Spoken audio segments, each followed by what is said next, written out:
मैं हूं कनुप्रिया सत्तन और आप देख रहे हैं खबर 100 न्यूज। लगातार हम आपको इंदौर के दौरे पर एक बड़ी कवरेज दिखा रहे थे। बहरहाल अभी रुक करेंगे कुछ खास खबरों की ओर। सबसे बड़ी खबर क्या है उस पर हम लगातार बने हुए थे, पर अभी उससे पहले एक रुख आज के हेडलाइंस की ओर।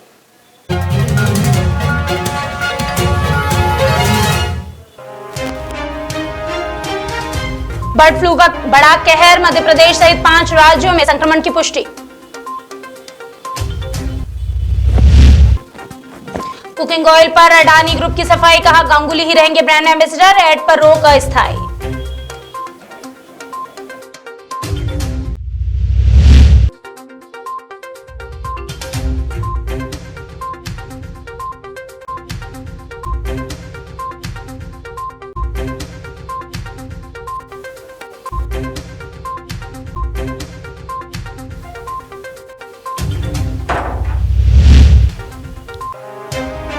और इसरो के वैज्ञानिक का सनसनीखेज आरोप, 3 साल में 3 बार मारने की हुई कोशिश, जांच की है मांग।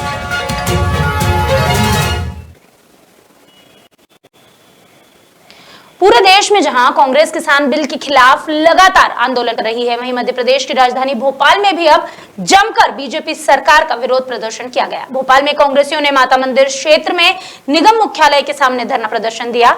हालांकि इस धरने के पीछे किसान नहीं है बल्कि है विकास कार्य। भोपाल के कुछ क्षेत्रों में लाइट बंद रहती है, बिजली कटौती के साथ कार्य रुका हुआ है, विकास कार्य रुका हुआ है, जिसके चलते कांग्रेसियों ने यह धरना प्रदर्शन दिया, जो कि पूर्व कैबिनेट मंत्री पीसी शर्मा के नेतृत्व में रखा गया। इस दौरान कांग्रेस के पदाधिकारी और कार्यकर्ता मौजूद रहे। प्रदर्शन में निगम मुख्यालय पर शिवराज सरकार के खिलाफ कांग्रेसियों ने जमकर नारेबाजी की। पूर्व कैबिनेट मंत्री पीसी शर्मा ने शिवराज सरकार पर जमकर जुबानी हमला किया। शर्मा ने अव्यवस्थाओं को गिनाते हुए कहा कि शहर में एमपीबी ने स्ट्रीट लाइट काट दी है और एमपीबी कहती है कि नगर निगम ने पैसा जमा नहीं किया। एक विभाग कहता है कि पैसा जमा नहीं हुआ, ऐसे बिजली काट देता है।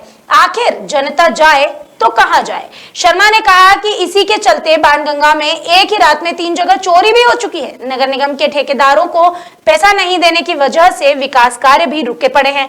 वर्क ऑर्डर है लेकिन पैसा नहीं मिला और ठेकेदार कार्य नहीं कर रहे। पीसी शर्मा ने कहा कि एक तरफ तो मध्य प्रदेश के जो मुख्यमंत्री हैं वो आत्मनिर्भर मध्य प्रदेश की डींगे हाँकते हैं, वहीं दूसरी तरफ ठेला लगाकर आजीविका चलाने वालों के ठेले नगर निगम वाले उठाकर ले जाते हैं, फाइन वसूला जाता है। इतना ही नहीं, बिना किसी वैकल्पिक व्यवस्था के माता मंदिर से गरीबों की झुग्गियां तक हटा दी गई, यहां तक कि उनसे मारपीट भी की गई। इसके बाद शर्मा ने कहा कि नगर निगम ने स्मार्ट सिटी में 140 दुकानों का पैसा दुकानदारों से ले लिया और अब तक उन्हें दुकानें नहीं दी है। पीसी शर्मा ने मुख्यमंत्री शिवराज सिंह चौहान के विकास कार्यों को दुरुस्त करने के लिए कड़े निर्णय लेने की उनसे मांग की। साथ ही उन्होंने कहा कि जिस तरह से शिवराज सिंह चौहान ने ग्वालियर के लिए अहम फैसला लिया, उसी तरह उन्हें भोपाल में भी फैसला लेना चाहिए। भोपाल में भी उन्हें कमिश्नर और ऐसे अधिकारियों को हटा देना चाहिए जो कि काम नहीं कर रहे। शहर के अंदर स्ट्रीट लाइट काट दी गई है एमपीबी के द्वारा। एमपीबी कहती है कि नगर निगम ने पैसा जमा नहीं किया। ये दोनों विभाग मुख्यमंत्री शिवराज जी के अंडर में है। एक कहता है कि पैसे जमा नहीं किया, पैसे जमा नहीं हुए हैं, दूसरा बिजली काट देता है। अरे जनता कहाँ जाएगी? स्ट्रीट लाइट बंद है, जिसकी वजह से बाणगंगा में 3 चोरियां हो गई एक ही रात को, और नगर निगम के ठेकेदारों को पेमेंट नहीं हो रहे, तो विकास काम रुके। ठेकेदार कहते हैं काम करो, आपका वर्क ऑर्डर है, बोले नगर निगम पैसा नहीं दे रही है इसलिए नहीं कर रहे। विकास काम भी बंद। मुख्यमंत्री कहते हैं कि आत्मनिर्भर मध्य प्रदेश। ये लॉकडाउन के बाद लोगों के काम धंधे चले गए, ठेले लगाकर छोटी छोटी दुकानों पे फल सब्जी बेचते हैं लोग, उसको नगर निगम उठा के ले जाती है और उनसे फाइन लेती है। झुग्गियों में गरीबों के यहाँ 3-3 हजार रुपए का टैक्स लग रहा है। अरे काय का टैक्स है भाई इस लॉकडाउन के बाद? और झुग्गियां हटा देते हैं। यहाँ पे झुग्गी हटा दी कल इसी माता मंदिर पे, और उनकी वैकल्पिक व्यवस्था की नहीं, उनको मारा पीटा।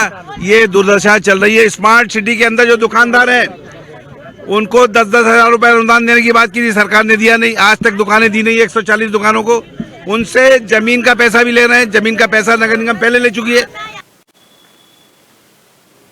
राजस्थान, झारखंड, केरल और हिमाचल प्रदेश के बाद अब मध्य प्रदेश में भी बर्ड फ्लू ने दस्तक दे दी है। प्रदेश के मंदसौर, इंदौर, नीमच जिले में बर्ड फ्लू के केस मिले हैं। एमपी में बर्ड फ्लू की पुष्टि के बाद राज्य के कई जिलों में सरकार ने अलर्ट जारी कर दिया है।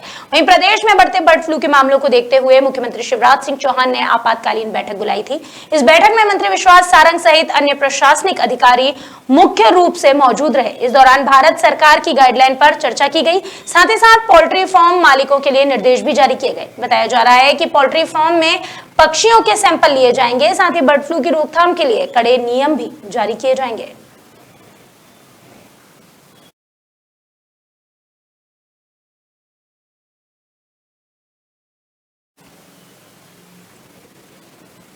उपचुनाव के बाद से शिवराज सरकार लगातार एक्शन मोड में नजर आ रही है, चाहे वो नए विधेयक को पारित करना हो, माफिया और अपराधियों के लिए कार्यवाही करना हो। कोरोना काल के बाद मध्य प्रदेश में बर्ड फ्लू ने शासन और प्रशासन सभी की चिंता बढ़ा दी है। इसी बीच मध्य प्रदेश के गृह मंत्री के पत्रकारों से बातचीत की। उन्होंने कहा कि बर्ड फ्लू को लेकर उन्होंने चिंता जताई और कहा कि इसे रोकना बेहद जरूरी है। मुख्यमंत्री शिवराज सिंह चौहान भी इसके लिए बेहद चिंतित हैं। आइए आपको सुनाते हैं कि इस मुद्दे पर नरोत्तम मिश्रा ने, जो कि मध्य प्रदेश के गृह मंत्री हैं, क्या कहा। अगला सत्र मैं मानता हूं कि एक्चुअल ही होगा।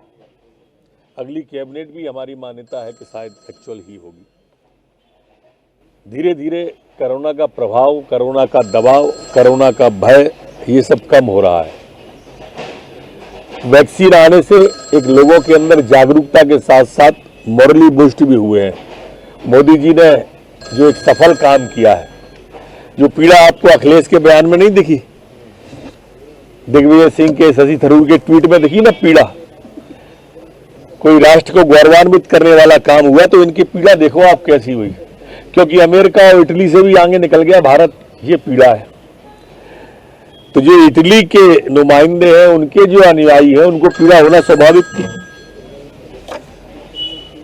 आज पूरा का पूरे देश ने वैक्सीन आने से एक राहत की सांस ली है। एक लंबी, एक अज्ञात आशंकाओं से ग्रसित जो हमारा देश रहा था, उसने मोदी जी का स्वागत किया है। और विश्व के अंदर जो हमारे मोदी सर्वाधिक लोकप्रिय नेता के रूप में उभरे, उससे भारत माता का माथा गर्व से ऊंचा हुआ है कि यही वो व्यक्ति है जो एक दिन भारत को विश्वगुरु बनाएगा। इसी के साथ नरोत्तम मिश्रा ने पत्थरबाजों पर, कालेधन पर, नक्सली मूवमेंट और धर्म स्वातंत्र्य अधिनियम की मंजूरी पर भी बात की। पत्थरबाजों को लेकर उन्होंने कहा कि इतना ध्यान जरूर रखें कि जिस घर से भी अब पत्थर आएंगे वहीं के पत्थर निकाल लिए जाएंगे। इसके बाद नक्सली गतिविधियों पर सख्त कार्यवाही करने की भी बात की। इंदौर में हुई ड्रग माफिया पर इंदौर की पुलिस को उन्होंने बधाई दी। लेकिन नक्सली गतिविधियां सीमांत क्षेत्रों पे अगर होंगी तो हम कड़ी कार्रवाई करते हैं। पिछले महीने भी हमने 3-3 लाख की जो इनामी थी, जिन पर छत्तीसगढ़ में 5-5 लाख का इनाम था और मध्य प्रदेश सरकार ने 3-3 लाख का इनाम था, उनको मार गिराया था। और आगे भी कोई नक्सली अगर मध्य प्रदेश में कदम बढ़ाएगा तो हम मार देंगे। मैंने कहा ना कि गलत करेंगे रोकेंगे, नहीं मानेंगे ठोकेंगे। किसी भी राजनेता की बात विपक्ष पर तंज कसे बिना पूरी हो ही नहीं सकती। ऐसा ही दृश्य यहां भी देखा गया। नरोत्तम मिश्रा ने अपने पूरे वक्तव्य के बाद तंज कसते हुए कहा कि कमलनाथ कहते कुछ हैं और करते कुछ हैं। कांग्रेस की रचना गुटबाजी की है। कमलनाथ गुट प्रधान पार्टी है। इसी के साथ कोरोना वैक्सीन पर हो रही राजनीति को उन्होंने आड़े हाथों लिया और कहा कि वैक्सीन के मामले में भारत अमेरिका और इटली से भी आगे निकल चुका है, इसलिए विपक्षी नेताओं को बहुत दर्द हो रहा है, बहुत पीड़ा हो रही है। साथ ही साथ उन्होंने पूर्व राष्ट्रपति प्रणब मुखर्जी की किताब में हुए नेपाल मामले के खुलासे में कहा कि यह बात स्पष्ट हो चुकी है कि भारत का खंडित नेहरू परिवार ने ही किया है, जिसके बाद अपने सबसे पसंदीदा मुद्दे यानी कि बंगाल की राजनीति पर भी वो बोले। उन्होंने तंज कसा और कहा कि ममता बनर्जी को एक नहीं बल्कि अनेक झटके लग रहे हैं, उनका सिंहासन जो डोल रहा है। झटका नहीं है, अनेक झटके ममता जी को लग रहे हैं, उनकी सरकार को लग रहे हैं, ममता जी से अभिप्राय। और आधा दर्जन से ज्यादा मंत्री अनुपस्थित हैं उनकी कैबिनेट से। ये इस बात का द्योतक है और हमारे केंद्रीय गृह मंत्री की बात की पुष्टि है कि चुनाव आते आते तक ममता दीदी अकेली रह जाएंगी, अकेली पड़ जाएंगी।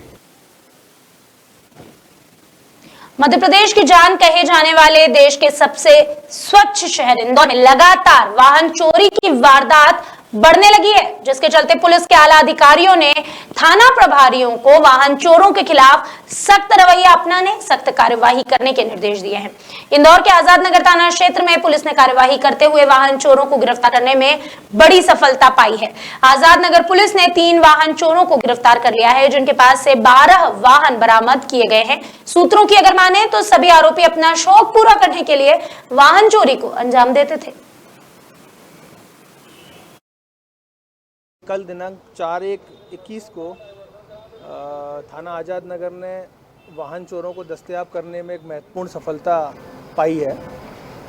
हमारे वरिष्ठ अधिकारीगण आईजी श्री योगेश देशमुख महोदय, एडीजी श्री योगेश देशमुख महोदय और आईजी श्री मिश्रा जी दोनों द्वारा इस संबंध में एसपी महोदय को वाहन चोरों की पतासाजी और उनके खिलाफ कठोर कार्रवाई करने हेतु निर्देश दिए गए थे, जिसके तारतम्य में श्रीमान पुलिस अधीक्षक महोदय द्वारा एवं अतिरिक्त पुलिस अधीक्षक महोदय द्वारा इस संबंध में मुझ नगर पुलिस अधीक्षक को संबंध में निर्देश दिए गए और जिसके पालन में हम लोगों की टीम द्वारा लगातार जो भी सक्रिय वाहन चोर हैं इनसे लगातार पूछताछ और इनसे लगातार इनके संबंध में लगातार मुखबिरी, सतत मुखबिरी है वो शुरू कराई गई, जिसका परिणाम ये रहा कि कल हमने एक गिरोह पकड़ा है जिसमें 2 आरोपी शुभम और मोनू हैं और तीसरा एक बाल अपचारी है। ये तीनों आरोपी सुनियोजित ढंग से जो सुनसान इलाके हैं जहां पर सामान्यतः सीसीटीवी कैमरे नहीं लगे रहते, ऐसे स्थान पर ये लोग रैकी करके और टारगेट करते थे इस तरह के वाहनों को। इनसे कुल 12 वाहन अभी तक बरामद हो चुके हैं और एक आरोपी शुभम से ये जो पिस्टल है देसी, ये भी बरामद हुई है जिसमें 2 राउंड भी हैं, तो ये भी एक बरामद हुए हैं। इसके अलावा ये जो तीनों आरोपी हैं इनके बैकग्राउंड के बारे में भी देखा गया तो ये लोग 9वीं 10वीं सामान्य तक पढ़े हुए हैं और उसके अलावा ये लोग जो भी अपने फिजूल खर्ची और अय्याशी कई शौक को पूरा करने के लिए इस तरह का काम ये लोग मिल के करते थे। इनके संबंध में जो वाहन जब्त हुए हैं उनके संबंध में थाना भंवरकुआ और आसपास के थाने जो हैं पलासिया, भंवरकुआ और भी जो थाने हैं, हाँ गांधीनगर, इनसे भी हम तारतम्य कर रहे हैं और इसके संबंध में जो भी चोरी जिन वाहनों की जिस थाना क्षेत्र से चोरी हुई है उस संबंध में भी सारे आंकड़े एकत्रित कर रहे हैं। संभावना ये है कि भविष्य में और संख्या बढ़ेगी और हम लोग इनका पुलिस रिमांड भी लेंगे। पुलिस रिमांड लेने के बाद भी इनसे और अधिक घटनाओं के संबंध में पूछताछ की जाएगी। हम उम्मीद कर रहे हैं कि इसके अलावा भी हमें और वाहनों में को प्राप्त करने में सफलता मिलेगी। 27 नवंबर को कैबिनेट मंत्री तुलसीराम सिलावट ने स्वास्थ्य विभाग के सभी अधिकारियों की एक बैठक ली थी, जिसमें उन्होंने चंद्रावतीगंज प्राथमिक स्वास्थ्य केंद्र को लेकर अधिकारियों को स्पष्ट रूप से कहा था कि स्वास्थ्य केंद्र की बहुत सी शिकायतें मिल रही है, जिसके चलते स्वास्थ्य विभाग अब अलर्ट होकर काम करे और सभी शिकायतों का हल भी ढूंढ ले। बावजूद इसके सीएमएचओ प्रभारी पूर्णिमा गडरिया ने कोई भी एक्शन नहीं लिया। इसी की वजह से आज ग्रामीण भी परेशान हो रहे हैं, लेकिन उनकी सुध लेने वाला कोई है ही नहीं। बता दें, इस प्राथमिक स्वास्थ्य केंद्र से करीब 40 गांव जुड़े हुए हैं और जितने भी गरीब वर्ग के लोग हैं वो इलाज के लिए इसी स्वास्थ्य केंद्र पर पहुंचते हैं, लेकिन उन्हें इलाज की सुविधा नहीं मिलने से वे प्राइवेट अस्पताल की ओर रुख करने को मजबूर हो जाते हैं। हाल ही में एक प्रसूति महिला के परिवार द्वारा पैसे नहीं दिए गए तो उक्त महिला को अस्पताल से छुट्टी देने से मना कर दिया गया। इतना ही नहीं, प्रसूति महिलाओं के लिए भोजन और नाश्ते की सुविधा भी सिर्फ और सिर्फ कागजों पर ही सीमित रह गई है। इन्हीं सभी शिकायतों को लेकर जब हमारे संवाददाता संतोष व्यास ने डॉक्टर रोहन देव और सीएमएचओ प्रभारी से बातचीत की तो वो भी एक दूसरे का नाम लेकर अपनी जिम्मेदारियों से पल्ला झाड़ते नजर आए। गौरतलब है कि सरकार स्वास्थ्य के नाम पर तो लाखों रुपए खर्च कर रही है, लेकिन बावजूद इसके जो भी सुविधा चंद्रावती गंज केंद्र पर मिलना चाहिए वह नहीं मिल रही है। ऐसे में जरूरी है कि जिम्मेदार इस ओर ध्यान जरूर दे। कहाँ से आए हो? क्या हुआ? अस्पताल आए तो कल के पड़े पेट में भूखे करते हैं तो खाना वाना मिला कि नहीं मिला? आपको क्या है? खाना हम घर से लाए, यहाँ से नहीं मिला। क्या बोला इनने? यहाँ खाना कुछ भी नहीं है, दे ही नहीं रहा है। खाना नहीं मिल रहा है। और क्या पैसे की मांग भी कर रहा बता? 1000 रुपये मांग रहे हो छोड़ने के? मैडम, हाँ छोड़ने के लिए तो वो छुट्टी 3 दिन बाद करेंगे। क्या नाम है उनका? पेशेंट का क्या नाम है? पेशेंट का नाम है नाजिस। क्या हुआ, आज अस्पताल आए थे तो? आज तो वो बोल रहे कि 1000 रुपया दिलाओ मेरे को, भाई के डिलीवरी करी, ऑपरेशन वाला बच्चा था के अच्छा। नॉर्मल ही हुआ, नॉर्मल डिलीवरी हुई ना कि ऑपरेशन केस 4 किले के बच्चा निकाला तो मैं 1000 रुपया लूँगी। 1000 रुपये मांग रही है? हाँ। कौन है ये अभी अभी नर्स? ये सूर्या मैडम। सूर्या मैडम? हाँ। पहले भी आपके पहले भी मेरी डिलीवरी को चांटा मारा अच्छा, तो उसमें भी खूब झगड़ा हुआ, शिकायत कर दी 181 पे, तो भी मेरा माथा ही हुआ। अच्छा, अभी क्योंकि कोई तुमने शिकायत करवाई, कोई कार्रवाई नहीं हुई क्या अभी तक? कुछ भी नहीं हुई।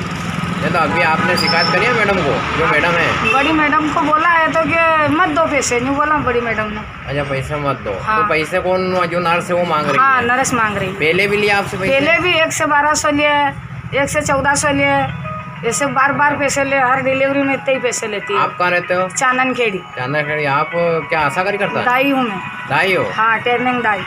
अरे डिलीवरी केस में हम 300 रुपये दे रहे हैं, मैडम को नहीं ले रही हूँ। तो कहाँ पे आया था आप यहाँ? चंद्रावतीगंज पे। चंद्रा, कौन मैडम थी? सूर्या मैडम। तो क्या बोलती है वो? वो बोलती है कि 1000 रुपया ले हम। 1000 रुपये? हाँ, 1000 रुपया से एक रुपया कम नहीं लगेगा।